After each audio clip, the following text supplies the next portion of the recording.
want a war, you're gonna get one. Forget the lies, the money, we're in this together and through it all. They said nothing's forever and they refuse to see the change in me. Why won't they wake up?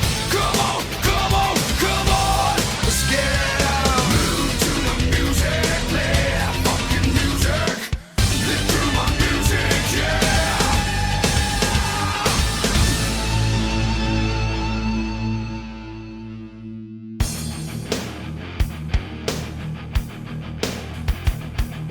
Welcome back to Reliving the War, and welcome to the 9th of August 1999. This week we've got Raw coming from Chicago, Illinois, while Nitro's coming from Boise, Idaho. It's announced at the very beginning of Nitro that Sting's given up control of World Championship Wrestling. He's handed his presidency back to the company, and while WCW look to name a new president very soon, we've got JJ Dillon once again running the executive committee, while Dusty Rhodes has been named the head of the championship committee. The American Dream has the ability to book title matches, and he's going to put that newfound power to good use during this episode of Nitro.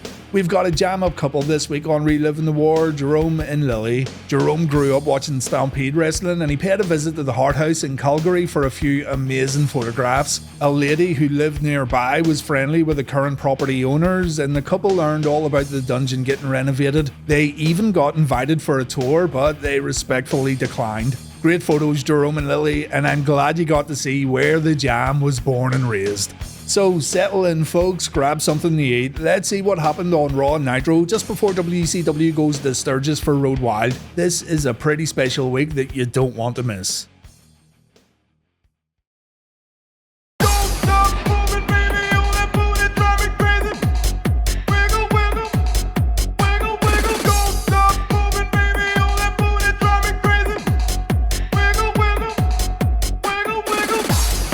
Norman Smiley teams up with Prince Ikea and Lash LaRue to take on the Deadpool, consisting of Vampiro, Violent J, and Shaggy 2 Dope. I think Norman's team's going to lose this one, unfortunately, but all is not lost, because this match features the biggest pop so far for the Big Wiggle. The crowd were lit throughout the whole match actually, which is always good to see. The ICP did pretty well here too. I never was big into their music, and when I was younger I always brushed them off when they came on TV, but looking back now I can see that they most definitely took time to learn how to bump and how to pull off moves without hurting their opponents, so fair play, dude. They did more in that regard than a lot of other folks. The fans cheered for the ICP, by the way. They booed Prince Ikea and Lash LaRue, but they couldn't help themselves when Norman Smiley got in the ring, and that's absolutely fine with me. It ended with Violent J pulling off a moonsault on Lash LaRue, and Raven looked like he really couldn't have cared less as he sat in the corner following the match. In reality, Raven was very disenchanted with WCW, and in a few weeks he'd end up leaving the company. We'll talk about all that very soon though. Dusty Rhodes is backstage with the Revolution, and Dean Malenko says the boys aren't getting any younger. They want their opportunities, and Dusty's now the man who can make those opportunities happen. Dream says the Revolution will get their chance, and it's up to each member to prove themselves once they get the push they're looking for. And just then, David Flair walks past while calling Dusty an old man. Benoit ends up putting David in a crossface, and Dusty decides to book his first title match. If David wants to run his mouth and call the American Dream an old man, then he can also defend his US belt tonight in a rematch against Chris Benoit. The Revolution are happy with this result, and so am I. There's nothing like a good old David Flair match on a Monday night or a Thursday night. Public Enemy took on Barry Windham and Kurt Hennig next, and I was getting prepared to dismiss this match as just another filler, but the crowd went absolutely insane from bell to bell. It's actually pretty incredible how great this Boise audience were for this episode of Nitro.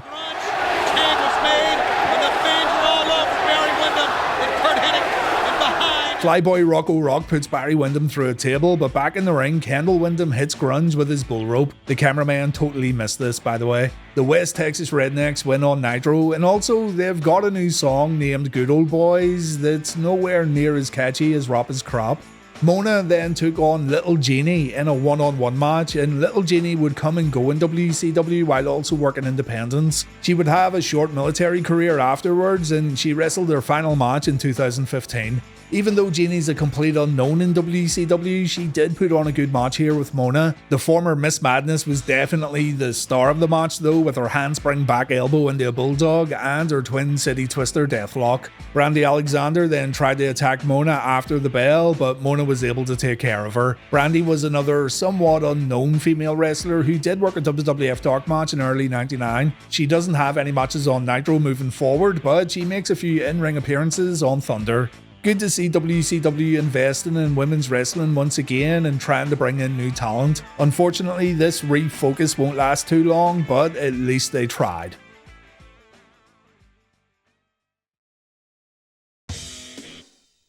Hollywood Hogan scheduled to cut a promo next on Nitro while The Rock talks about The Big Show to kick off Raw. The Big Show and Undertaker attacked Rock last night on Heat, and tonight on Raw they decide to stand back for a moment and let The Rock speak. From the time your crappy music hits, well, it's the big slow. Rock also says Big Show matches serve as a toilet break for fans watching at home, but he also gives Show credit by saying he does one thing that's pretty impressive. And that's this. This prompts Show and Undertaker to walk down to the ring, and the Great One gets double teamed by the Unholy Alliance. X-Pac then runs down to help out Rocky, Road Dogg runs out to help X-Pac, Kane then shows up to help all three of these guys, and it ends with Show and Undertaker getting sent to the outside. Michael Cole catches up with X-Pac and Kane backstage, and Kid says it's all about taking care of unfinished business tonight. Undertaker and Show got a little payback moments ago, but later on, Kane and X-Pac are coming after the Acolytes in the WWF Tag Team Championships. A limousine then pulls up outside the arena, and well, it's Commissioner Michaels. HBK's on Raw tonight, and the commentators aren't too sure why Shawn's actually here. On Nitro, Nick Hogan, or Ash Ketchum, tells Hulk he's late for his interview, and he wonders why his dad didn't wear the gear Nick packed for him earlier on. Hogan has no time to talk though, he's running late for this interview, so he leaves Ash behind and he warms up at the curtain for an interview. Someone punches Hogan in the face though, and surprise surprise, it's Kevin Nash, Rick Steiner and Sid Vicious. The boys do a number on Hogan that goes all the way down the ramp and into the ring, but when Nash goes for the jackknife, Hollywood gets a little help from Sting and Goldberg. Hogan grabs a mic, he says he's sick of these three jagoffs. He doesn't know who Nash, Sid and Steiner think they are, but this is all going to end at Sturgis this week at Road Wild. Hogan makes a pretty big announcement. He says if he can't beat Nash at Road Wild, then he'll retire for good and he'll leave WCW forever. Nash thinks this is great, but then it's announced that all six of these guys are going to face each other tonight in a tag team match, and Sting has a challenge for Big Sexy. If Goldberg, Sting and Hogan can beat Nash, Sid and Steiner tonight in the Nitro main event, then Kevin Nash has to put his career on the line in the Road Wild World title match. Kevin Nash agrees. He tells the fans to say goodbye to Hulk Hogan because Saturday night will be his final match. Goldberg says he's coming after Rick Steiner at Road Wild, and by the way, Sting's going to face Sid too, but they don't talk about their upcoming match at all. Why Hogan and Nash didn't talk about their relationship in the NWO and why the creation of the NWO wasn't used as a driving force behind this storyline is beyond me. The whole retirement angle seems really random. On Raw next, it's Gangrel vs Christian. On Nitro, Chris Benoit faces David Flair for the US Championship. The Raw match wasn't very interesting, but the finish sure was. The Hardy Boys ran down to distract Christian, and Christian did his best to take out Matt and Jeff. When he got back in the ring, the Hardys got the referee's attention, and in turn, Gangrel spit that red liquid in Christian's face. Gangrel won the match after an Impaler DDT, and after the bell, the Hardy Boys attacked Christian while Gangrel watched on. Edge runs down to help his brother, but he too takes an Impaler from Gangrel, and it's starting to look like the Hardy Boys and Gangrel are actually part of the same team. Michael Hez runs down to get some answers, but Matt and Jeff attack their manager. Hez takes the twist of fate from both Hardy Boys, and Jeff hits Michael with a swanton bomb. Officials run down and the Hardy Boys end up leaving the ring along with Gangrel, and Jim Ross also thinks this might be a new faction forming right here on Monday Night Raw. Backstage, the Acolytes agree to that tag team match against Kane and X-Pac, and we also see Jesse the Body Ventura heading into the arena. We'll hear from Mayor Ventura in just a moment. Remember last week when David Flair said Charles Robinson was going to officiate all his matches going forward? Yeah, not anymore. Dusty Rhodes has sent Nick Patrick down to referee this match, and Lil Nate is going to sit this one out. David looks terrified as he steps up to Chris Benoit, and he quickly runs away when Chris goes to smack him. Flair thinks he's just going to walk out of this matchup, but Dean Malenko and Saturn bring David back down to the ring, and now David wants to shake Chris's hand. Benoit ends up kicking his opponent in the ribs, and once again David runs away because he's a scared little bitch. Flair has no choice though, he has to fight Chris, and you can see Benoit directly telling David to go down after a chop. He actually said it twice because the crowd's so loud tonight for Nitro.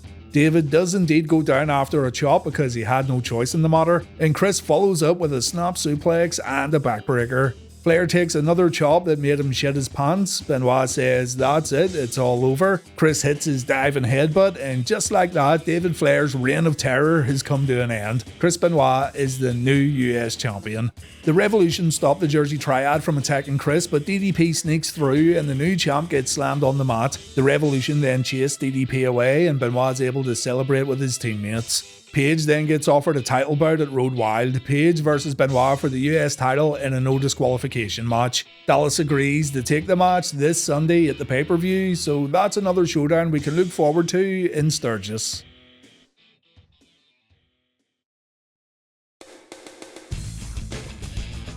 We've got some promos next. On Raw, it's Jesse Ventura. On Nitro, Macho Man Randy Savage. Ventura wants to remind people of a few things. 1, he knows his way around a wrestling ring, seeing as he's a former champion. 2, he served as special referee at the first ever SummerSlam in 1988. And 3, Jesse's the only wrestler who can legitimately say he was a Navy SEAL. He then goes on a tangent about wrestlers and celebrities who pretend to be ex-Navy, and it seems like Jesse's the only one who really cares about this. After talking about all the things he's done in the Navy, he reminds people that SummerSlam's in Minnesota this year, and there's one man who has the power in Minnesota. It's Jesse the Body Ventura, Steve Sniff's men's undies.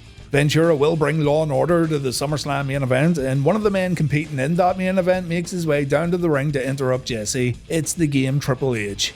Before the number one contender gets a chance to speak, Ventura tells Hunter to, get this, work on his wrestling moves because the best wrestler's gonna win the SummerSlam main event. Hunter reminds Jesse that this isn't Minnesota. Ventura is currently standing in Triple H's ring, and Jesse replies that this is his country. Jesse then tries to flex by saying he had his picture taken with the president today, and Hunter says he doesn't care. Jesse's now face to face, nose to nose, and eye to eye with the Game, and Hunter doesn't care about Jesse Ventura. If Triple H has to kick Ventura's ass, then so be it.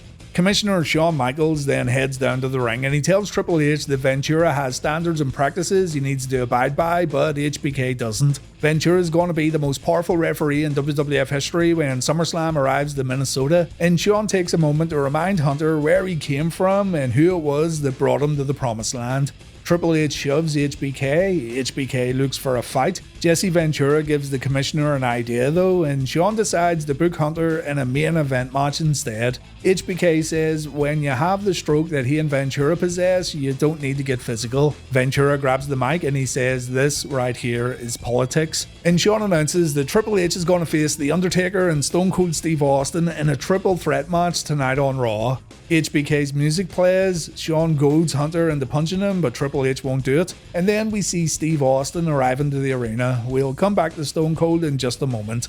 On Nitro, Macho Man says Gorgeous George isn't here tonight and she's only going to come back when the Macho Man gets rid of that scumbag Dennis Rodman. Randy says there's no strings on this puppet, he's ready to kick ass. Dennis Rodman wants none of Savage, and because Dennis put his hands on George, he's now gonna die. Bit strong, but okay. Rodman's gonna get led out in the middle of the ring, Macho's gonna drop the elbow, and yeah, this was absolutely nothing but rambling here unfortunately. All you need to know is Gorgeous George won't be back until Dennis Rodman leaves WCW again, which means she'll probably be back at Road Wild or Nitro next week.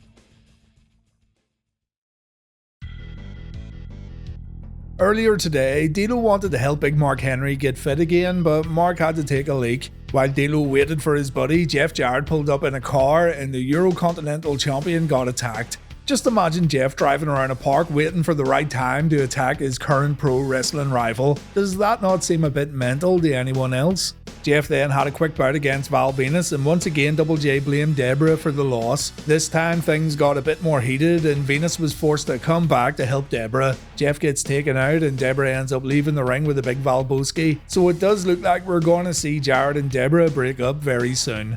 We then see Steve Austin knocked out at the bottom of a stairwell. There's a cinder block sitting right beside Stone Cold, so clearly someone attacked him during the previous match. Austin gets loaded into an ambulance and HBK thinks this was the work of one Triple H. Hunter's acting oblivious though, and Triple H says, "It wasn't me, pal." Next on Raw, Shawn comes to the ring to address this attack against Stone Cold. On Nitro, Rey Mysterio and Eddie Guerrero take on Dave Taylor and Gentleman Chris Adams. HBK points the finger at Triple H and he tells Hunter to get to the ring right now to sort this mess out. Shawn says the game will not weasel his way out of tonight's triple threat match. Triple H appears, he says he had no idea what happened backstage, and HBK says he taught Triple H everything he knows, and therefore Shawn has a good idea that this was all Triple H's doing. HBK says Hunter is not getting out of this. As a matter of fact, his match is now a triple threat encounter, and Triple H's #1 contendership spot's also going up for grabs tonight on Raw. This makes Triple H seethe with anger. Hunter argues that he earned that spot and it's now his time, but Shawn can do whatever he wants because he is the commissioner.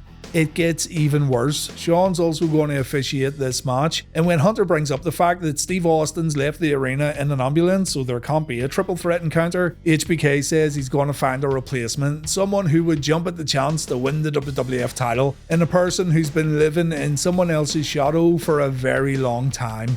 That person is Chyna. Triple H laughs it off. He says Chyna's just a girl and she might get hurt. This is no match for a woman to compete in, so HBK has to name someone else. Chyna's not amused with what Hunter just said and she wants to prove herself. She accepts the match offer for tonight's main event. So there you go, Chyna could very well become the #1 contender for the WWF Championship. On Nitro, we have another match that wasn't very interesting, but what happened after the bell was pretty noteworthy. Adams and Taylor singled out Mysterio and they used every underhanded tactic in the book, but all it took was one hot tag to Eddie Guerrero and it was game over. Mysterio and Guerrero show off some great double team work before the match ended with a top rope hurricane runner from Mysterio followed by the frog splash from Eddie. But after the bell, Vampiro and the ICP ran down to attack the match winners. Billy Kidman would then come down to aid Eddie and Ray, and the Deadpool end up getting taken out as the crowd continues to go nuts. These two teams are going to face each other at Road Wild, so let's see if the Biker Michael Lackers and Sturgis are as loud as these fans we've got for Nitro tonight. I highly doubt it though. Disco fever, yeah, yeah, yeah, yeah.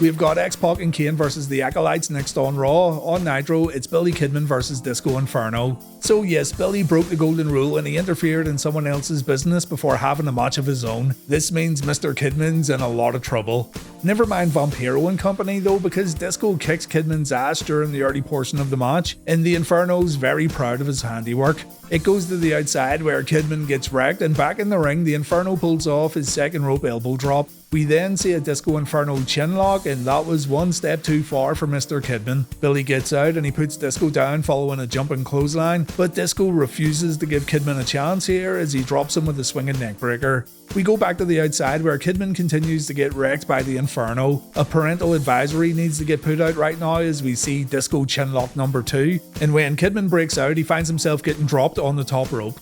The Inferno makes the usual mistake of trying to powerbomb Billy, and Billy really needs to end this before Disco embarrasses him. So he goes up for the shooting star, and that's when Vampiro and company launch an attack. Kidman takes a nail in the coffin from the second rope, and surprisingly, but also not surprisingly, Disco tries to help Kidman. Remember what I said last week about Disco's predictable booking? Yeah, it's happening all over again. Disco gets taken out, so Eddie and Ray run down to help out Kidman. The Deadpool run away, and Disco then extends his hand to Kidman and Ray before quickly pulling it away again. Kinda weird because it seems like Disco was about to get welcomed into this group, but Disco decided to act like an asshole instead. On Raw, Hunter's trying to reason with Chyna, but she won't listen. This is an opportunity Chyna won't let pass her by, and the Ninth Wonder of the World reminds Hunter that this is all business.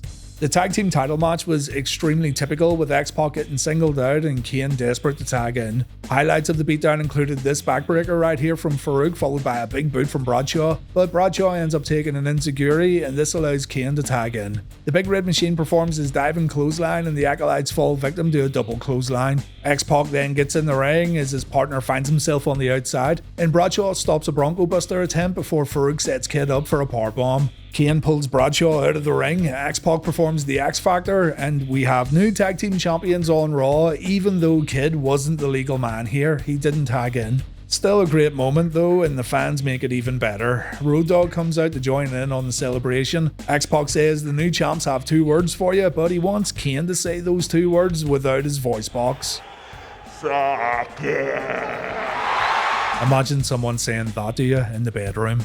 The festivities come to a screeching halt when the Big Show and Undertaker attack Kane, Road Dogg and X-Pac. Jerry Lawler says, "Suck that, Kane," which did give me a chuckle, not gonna lie. The Unholy Alliance leave the ring, the new champs and their buddy have been laid to rest, and Raw continues with some GTV footage. Billy Gunn's getting himself a massage and the masseuse wants to use some oriental herbs on Billy's butthole. Billy's like, alright, go for it then. But this was a bad move because a little later on we see that BA has a pretty bad rash on his moneymaker. Those weren't oriental herbs, oh no, it was poison ivy.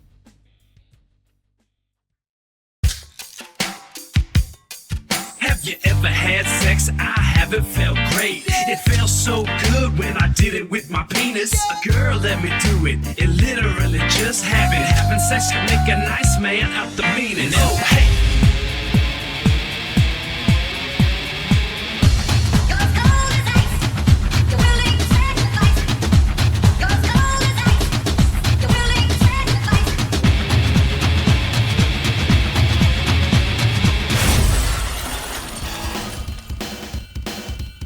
Steve Blackman and Joey Abs take on Test and Ken Shamrock next on Raw. On Nitro, Scott Norton takes on Buff Bagwell. So, the realest, most compelling and most dynamic tag team to ever exist. Steve Blackman and Joey Abs. Steve took Joey into the Motherfuck Dojo last week, and if Joey can win this match via pinfall, then he'll become Sensei Blackman's right-hand man.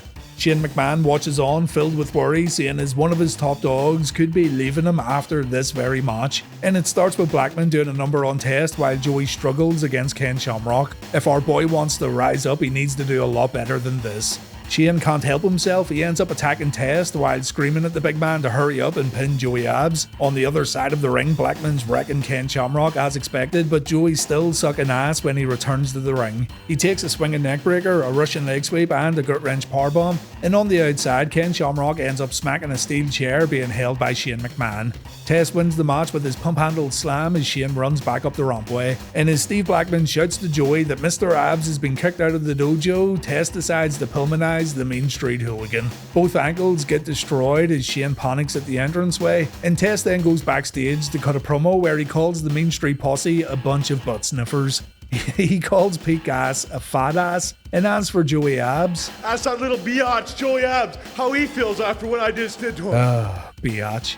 Test tells Shane to sleep tight tonight because the big man's coming after him. The MSP's all been taken out, and that means the Boy Wonder lost his backup.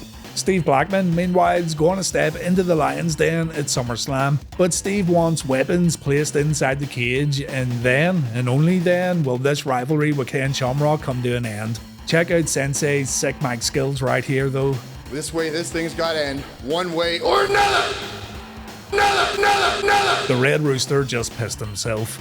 Over on Nitro, I settle in to see Vicious and Delicious explode when Buff Bagwell takes on Scott Norton. But in typical WCW fashion, we don't get a winner, and instead the former teammates come together thanks to a common enemy. Scott Norton does not come out the NWO music. As a matter of fact, he has no music at all, but there's still some small NWO logos on his ring gear. We only get about 2 minutes of in-ring action before Miller shows up along with Sonny Ono. The cat puts on his ruby slippers, and the cat gives Ono some instructions before running down to pull the referee out of the ring. Ono gets on the apron, he smacks Buff with a briefcase, Bagwell kicks out of Norton's cover, and when Cat and Ono get in the ring, both Norton and Buff take them out. Cat takes a clothesline, Sonny Ono takes the blockbuster, and the referee throws the match out. We don't have a winner, and honestly, at this point, I couldn't care less.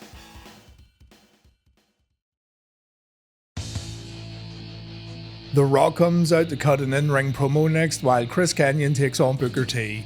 The Rock comes to the ring and he says since The Undertaker's booked for a match tonight, the Big Show should step up and go one-on-one with the Great One. The Rock wants to check Show into the SmackDown hotel, but before he can do that, the Millenium clock appears on the screen and there's only seconds left on the timer. Weeks of speculation are finally going to come to an end as the clock reaches 0 and coloured lights begin flashing in the ring. The Rock stays where he is as anticipation grows inside the arena, and then the fireworks go off.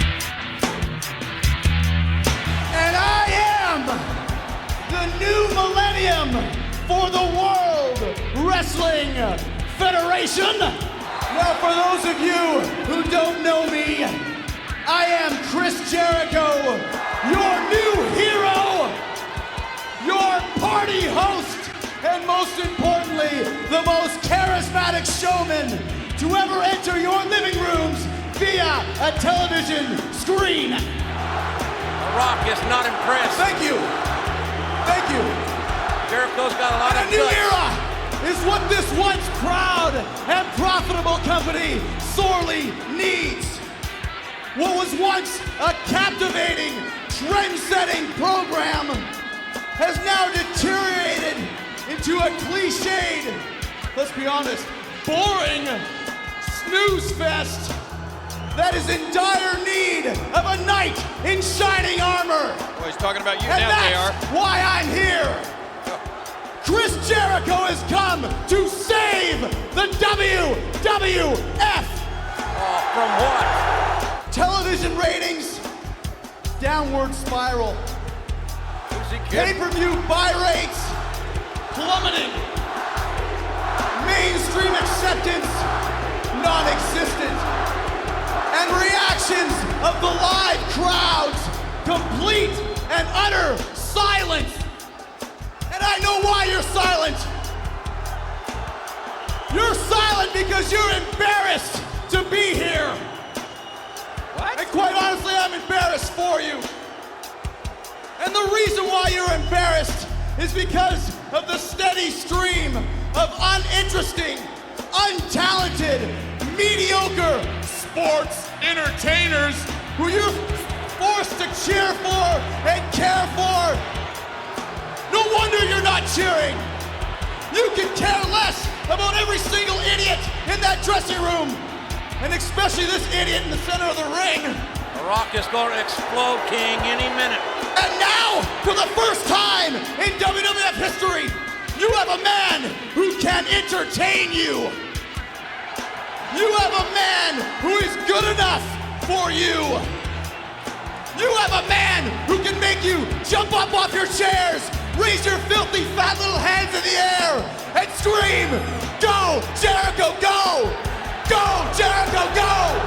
Go, Jericho, go!" Thank you. The new millennium has arrived in the WWF. And now that the Y2J problem is here, this company, from the front office idiots to all the amateurs in the dressing room, including this one, to everybody watching tonight, will never, ever be the same again. Y2J, did he say Y2J? Yeah. Look, The Rock is dumbfounded. He's an arrogant young man.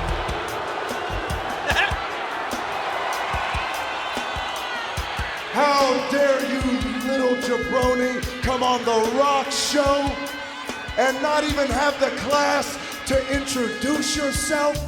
What is your name? I told you. It doesn't matter what your name is. Rock says Chris is out here running his mouth about the Y2J plan, but Rock has a plan of his own, the KY Jelly plan. And this plan sees Rock lubing up his size 13 boot real good, turning it sideways and sticking it up Chris Jericho's candy ass. Rock asks Chris if he smells what the Rock's cooking, and Jericho pulls off a face that Chris himself described as looking like Popeye the Sailor Man. A historic debut during the Monday Night War right here, and surprisingly, Jericho said he watched this back and he didn't like it. He pointed out his facial expressions in particular while saying he overdid it a little, but I remember watching this live as it happened and completely losing my mind when the name Jericho appeared on the Titantron for the first time.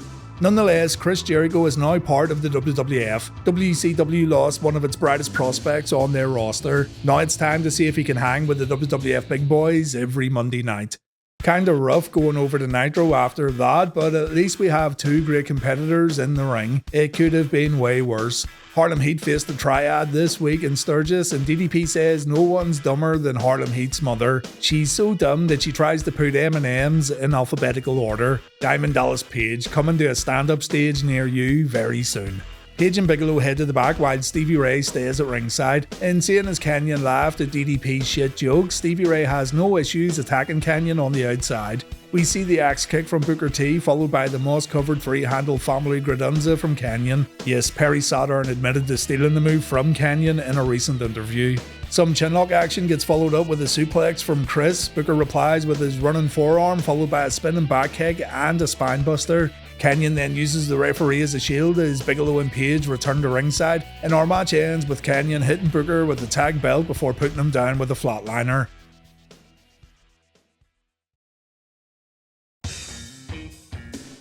We have two pretty quick matches on Raw next, Bossman vs Road Dogg and Rock vs Big Show. On Nitro, Dennis Rodman cuts a promo.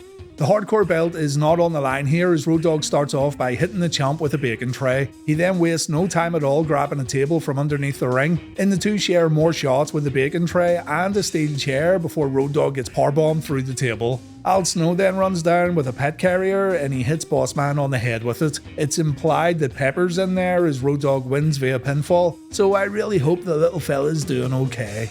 Next up, we had The Rock vs Big Show, and Rock kept a fast pace in the early moments of the match. The big man goes airborne though, and Rock takes a forearm shot to slow things down. And I want your opinion on this next bit because I'm not really sure. Do you think Big Show accidentally punched Rock on the head right here? I only say this because of Rock's reaction when he hits the mat. He seems a bit pissed off, and then he pulls this face when getting brought back to his feet. I could be reading into it too much, but it's not like Rock to act this way.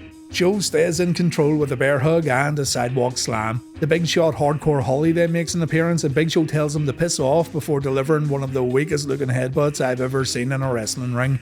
Rock hits a low blow that the cameras miss, but this gets followed up with a DDT and it's now time for the People's Elbow. As the crowd rise to their feet for the most electrifying move in sports entertainment today, Chris Jericho hits the ring and he attacks Rock from behind. The referee calls for the bell as Jericho makes his escape, but Billy Gunn intercepts the Rock and BA ends up hitting Rock with a jackhammer. Billy may have a disgusting rash on his ass, but that's not going to stop him from getting a piece of the People's Champ. It's a bit messy here though, isn't it? I mean the storylines, not Billy's ass. The Rock now has beef with Billy Gunn, Big Show, Undertaker and Chris Jericho. It kind of feels like this should be Billy Gunn's make or break rivalry, but he's taking a back seat to other guys. It doesn't exactly fill you with confidence, you know.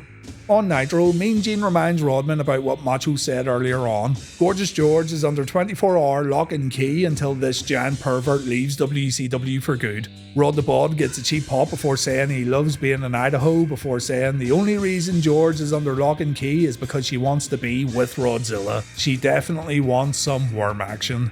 Dennis takes the mic and he calls his Road Wild opponent Macho Asshole while some poor dude gets torture racked in the background. Dennis then says once he gets done with Savage, he's going to take George all around Sturgis so she knows she's Rodzilla's bitch. Charming, very charming. And this little comment's enough to make Randy Savage hit the ring. Rodzilla gets out of harm's way and Macho tries to catch him on the entranceway, but he has no luck. If you want to see this showdown for the ages, you need to check out Road Wild this week. As always, I'll be covering the whole show on the channel.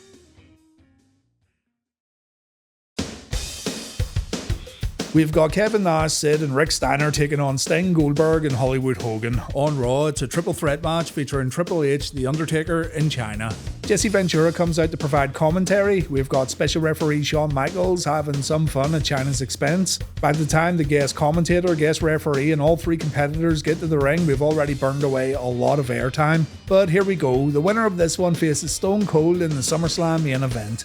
Undertaker shoves Chyna by the face before going to work with Hunter. It goes to the corner where the dead man takes control, and the moment Chyna comes back, she gets lifted up with a chokehold. She rakes the Undertaker's face before falling to the mat, and when she goes up for an aerial attack, she ends up getting punched in the mouth. Not how Chyna envisioned this match starting, I'm sure. Triple H gets sent to the outside too, and HBK makes sure to stay out of the Undertaker's way, or he could be next. On the outside, Hunter gets drilled into the ring steps, but the Phenom takes a bump at the ring post before taking the facebreaker knee smash. Hunter covers Undertaker, Taker kicks out at 2. It goes back to the ring where Triple H jumps right into Undertaker's hand for a chokeslam, but Chyna saves Hunter by punching Taker right in his little creature of the night. Chyna and Triple H join forces. It looks like the two are all good. They even go for a handshake in the middle of the ring, but Chyna whacks Hunter in the face before smashing his balls with a low blow. Undertaker wakes up, he chokeslams Chyna. Triple H takes advantage and he tries to pin Chyna, but the dead man breaks it up. The crowd are loving how this is unfolding, and so's Jesse Ventura. But then we cut to the backstage area where Stone Cold Steve Austin grabs himself a steel chair. All three competitors are on the outside. Undertaker sees Austin coming and he heads back in the ring. Stone Cold swings the chair and he ends up nailing Triple H, and he then pulls Chyna over Hunter for the 1-2-3. Chyna wins this triple threat match, and that means she's going on to face Stone Cold Steve Austin at SummerSlam 99. No idea why The Undertaker didn't try to break that cover, but still, a pretty crazy end to Raw that makes you wonder what's going to happen next week. Over on Nitro, Steiner, Sid and Nash all come out together while Sting, Goldberg and Hogan make separate entrances. Goldberg's still coming to the ring with Megadeth's Crush 'Em, and for some reason it hasn't been edited out of the WWE Network version of this particular Nitro. It's weird, I know. We're now waiting for Hollywood Hogan to show up before we can get this main event started, and boy does Hogan ever show up.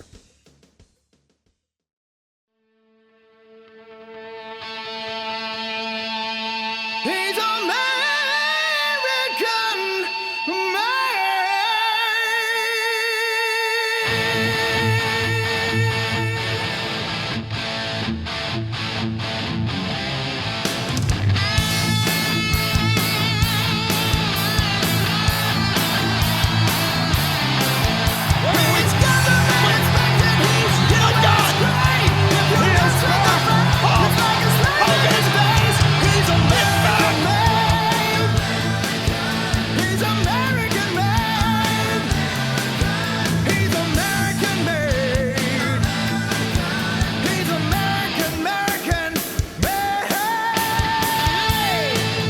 Wood from the Hood is dead. The red and yellow is back. Hulkamania is running wild in WCW once again, and the crowd are going insane. Hogan seemingly put a full stop on his NWO run, and he's once again telling folks to train hard, eat your vitamins, and say your prayers. And my god, this is awesome. The crowd at this particular episode of Nitro make it even more special, and you can see that Hogan's loving it too. The arena's rumbling as Hogan gets ready to begin the match with Rick Steiner, and the DFG goes down after a shoulder block. Shivani talks about the power and aura that comes from Hogan when he wears the red and yellow. The arena's still rumbling as Rick and Hulk go to work, and here, if you don't believe me, have a listen for yourself. And I'm darn proud to be here, a part of it.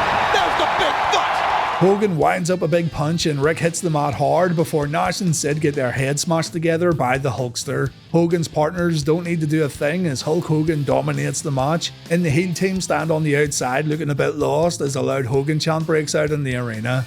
The crowd then chant for Goldberg, and Hulk gives the fans what they want. Big Sexy tags in and he strikes first with a knee to the midsection.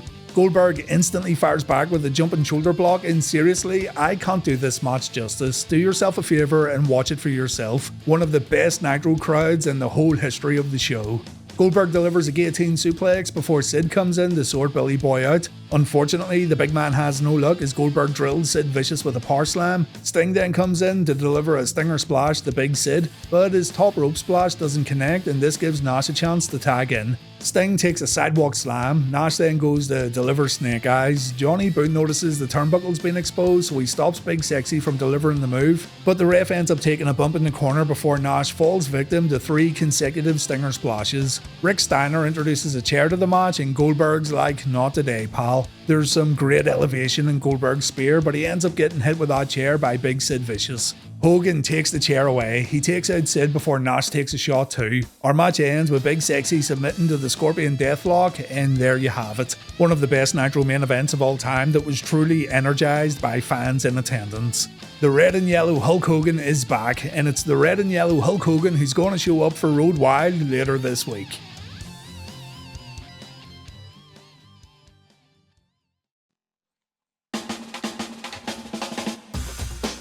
You'd go into this one thinking the Jericho debut would wipe the floor with everything WCW had to offer, but I really had to think twice about this one. Not only was the Hulk Hogan stuff really good, but the audience made Nitro into a spectacle, and their enthusiasm for each and every match just makes the whole show so fun to watch. On top of this, Nitro's format was good this week. No nonsense with ridiculously short matches, no burning fans out with overloaded promos. This was a great episode of Nitro that proves there's still some good to be found during these dark days of the company. I pray they keep this up for Road Wild, but I've learned my lesson time and time again with this company, and unfortunately, I just don't have that kind of faith in World Championship Wrestling.